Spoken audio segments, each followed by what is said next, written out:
gecelerde seni çağırdım. Kalbimin içinde nurunu taptım. Bu dünya keçici, sen ebediysen. Sensiz bir an belə mən kiməm sen? Dilimde Allah, kalbimde Allah, ruhumda Allah, her anım Allah. İşimde Allah, sevgimde Allah, yüreğimde Allah, tek olan Allah.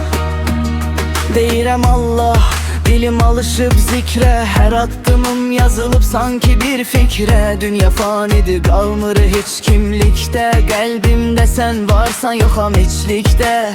Geceler yatmıram fikrimdə sənsən, yolumu azanda mənə yön verənsən. Yıxılsam belə də əlimdən tutansan. Sensiz bu həyatın nə mənası var sən? Ne pul ne şöhret, ne yalan sevgi, hamısı boştur yoktursa senin izlerin izi. Bu ürək döyünür senin adın ile, Allah diye diye tapır özünü özüyle. Dilimde Allah, kalbimde Allah, ruhumda Allah, her anım Allah.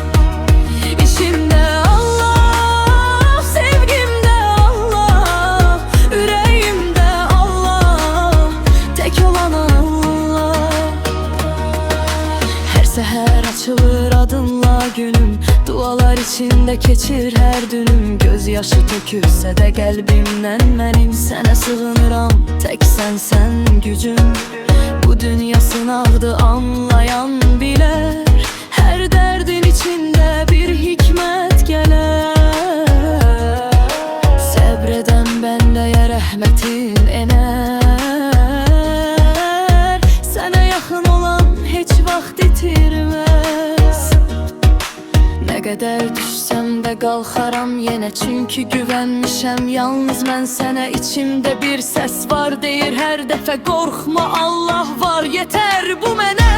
Allah bir diye kalbim tapır seni yine. Dünya gelse üstüme de sen varsan, korkum yok yine. Her nefesim zikrir, her sözüm dua, karanlıkta nurum, yolum duhuda. Kim deyir təkəm mən bu dünyada, Allah mənimlədirsə yeter bu mənə daha. Şeytan pıçıldar, qəlbim döyüşər, nəfsim çağırar, imanım böyüşər. Her addımımda seni düşünərəm, senin adınla ruhum yüksələr. Yalan dostlardan uzak kaldım mən, həqiqət yolunda tek kaldım mən. Ama bilirəm tek deyiləm əsla, çünkü sen varsan yanımda daim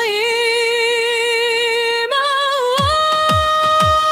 Dilimde Allah, kalbimde Allah, ruhumda Allah, her anım Allah. İşimde Allah, sevgimde Allah, yüreğimde Allah, sonsuz Allah. Bir gün gedəcəyəm bu dünyadan mən, ne qalacaq onda bu var dövətdən. Tek aparacağım imanım olar, senin eşkin qalar bu ürəyimdən. Kəfənin olar, əllərim boş, onda anlayaram neydi doğru ne hoş. Bugün var iken seni zikredim, sabah gece olar vaxt gedər boş. İndi çağırıram seni her an, kalbimde sen varsan ey uca sultan. Bağışla günahı qəbul et məni, senin qapında yal əç mənə hər an. Dilimde Allah, kalbimde Allah, ruhumda Allah, her anım Allah. İşimde Allah, sevgimde Allah, yüreğimde Allah, tek olan Allah. Sessiz gecede adını dedim, kalbimde seni bir daha hissettim. Bu can çıxana qədər deyəcəm mən